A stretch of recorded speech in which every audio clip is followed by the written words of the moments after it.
বাংলাদেশের এখন রাজনৈতিক পরিস্থিতি উত্তাল। শেখ হাসিনার সরকারের পতন ঘটেছে। বাংলাদেশে হিন্দুরা সংখ্যালঘু।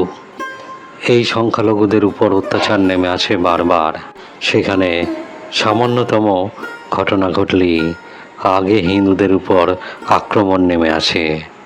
সেই ঘটনার ব্যতিক্রম এবারেও ঘটেনি। এই উত্তাল পরিস্থিতির মধ্যে আমরা জানব বাংলাদেশের 10টি প্রাচীন হিন্দু মন্দিরের কথা। ঢাকেশ্বরী মন্দির, এটি ঢাকায় অবস্থিত। ঢাকেশ্বরী মন্দিরকে বাংলাদেশের জাতীয় মন্দির হিসেবে বিবেচনা করা হয়। সেন রাজবংশের রাজা বল্লাল সেন 2য় শতাব্দীতে এটি নির্মাণ করেছিলেন। এ নিয়ে যদিও বিতর্ক আছে। এটি দেশের প্রাচীনতম মন্দিরগুলির মধ্যে একটি মন্দির।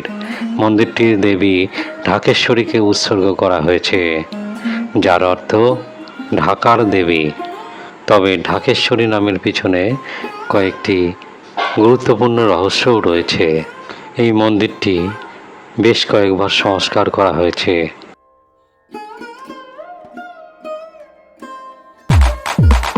কান্তাজিউ মন্দির, দিনাজপুরে অবস্থিত।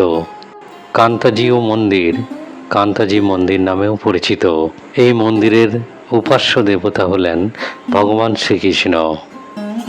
18 শতকের মাঝামাঝি মহারাজা প্রাণনাথ দ্বারা এই মন্দিরটি নির্মিত হয়েছিল।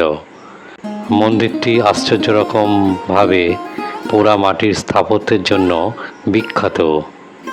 এই মন্দিরের গায়ে রয়েছে হিন্দু পুরাণের বিভিন্ন দৃশ্য খোদিত করা। মন্দিরের নির্মাণ কাজ 1752 সালে সম্পন্ন হয়েছিল।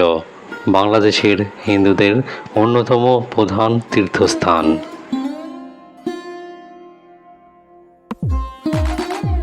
3 নম্বরে আছে চন্দ্রনাথ মন্দির, সীতাকুণ্ডে অবস্থিত। চট্টগ্রামের সীতাকুণ্ডের চন্দ্রনাথ পাহাড়ে অবস্থিত এই মন্দিরটি বাংলাদেশের প্রাচীনতম হিন্দু মন্দিরের মধ্যে অন্যতম। মন্দিরের উপাস্য দেবতা হলেন শিব তথা মহাদেব। এই মন্দিরটিও একটা জনপ্রিয় তীর্থস্থান। বিশেষ করে বছরের শিব চতুর্দশীর সময় এখানে উৎসব অনুষ্ঠিত হয়। মন্দিরের উৎপত্তি প্রাচীন। বিভিন্ন ঐতিহাসিক গ্রন্থেও এই মন্দিরের উল্লেখ পাওয়া যায়। পাহাড়ের উপর নৈসর্গিক অবস্থান তার আধ্যাত্মিক পরিবেশ যোগ করে। এরপরে রয়েছে আদিনাথ মন্দির, মহেশখালীতে অবস্থিত। আদিনাথ মন্দির কক্সবাজার জেলার মহেশখালী দ্বীপে অবস্থিত। ভগবান শিবের উদ্দেশ্যে উৎসর্গীকৃত এই মন্দির। মন্দিরটি 15 শতকে প্রতিষ্ঠিত হয়েছে বলে মনে করা হয়।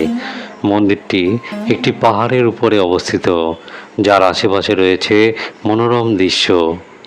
অসংখ্য ভক্ত এই মন্দির দর্শন করতে যান। আদিনাথ মেলার সময় এই অঞ্চলে লোক সমাগম হয় প্রচুর। এই মন্দিরকে কেন্দ্র করে আদিনাথ মেলার আয়োজন হয় এবং সেই মেলায় অনেক লোকের সমাগম হয়। পুটিয়া মন্দির কমপ্লেক্স, রাজশাহী। রাজশাহীর পুটিয়া মন্দির কমপ্লেক্স হলো কয়েকটি হিন্দু মন্দিরের সংগ্রহ। এটি প্রাচীনতম। মনে করা হয় এটি 17 শতকে নির্মিত। এই মন্দিরগুলি পুটিয়া রাজা দ্বারা নির্মিত হয়েছিল। এই মন্দিরগুলি শিব, বিষ্ণু, দুর্গা সহ বিভিন্ন দেবতাকে উৎসর্গ করা হয়েছে। মন্দিরের গায়ে রয়েছে পোড়ামাটির কারুকার্য। এরপর রয়েছে শ্রী শ্রী বাবা লোকনাথ ব্রহ্মচারী আশ্রম। এটি নারায়ণগঞ্জে অবস্থিত। সাধক শ্রী শ্রী লোকনাথ বাবাকে উৎসর্গ করে এই মন্দিরটি নির্মাণ করা হয়েছে। এই মন্দিরটি 19 শতকের শেষ দিকে প্রতিষ্ঠিত হয়েছিল। এটি বাবা ব্রহ্মচারী অনুগামীদের আকর্ষণীয় তীর্থস্থান। এটি আধ্যাত্মিক শিক্ষা ও ধ্যানের কেন্দ্র হিসেবেও কাজ করে।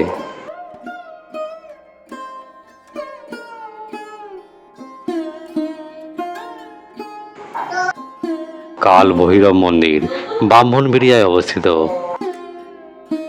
শিবের এক উগ্র প্রকাশ হল কাল ভৈরব। সেই ভৈরবের মন্দিরই হলো এটি। এখানে রয়েছে কালো পাথরের শিবের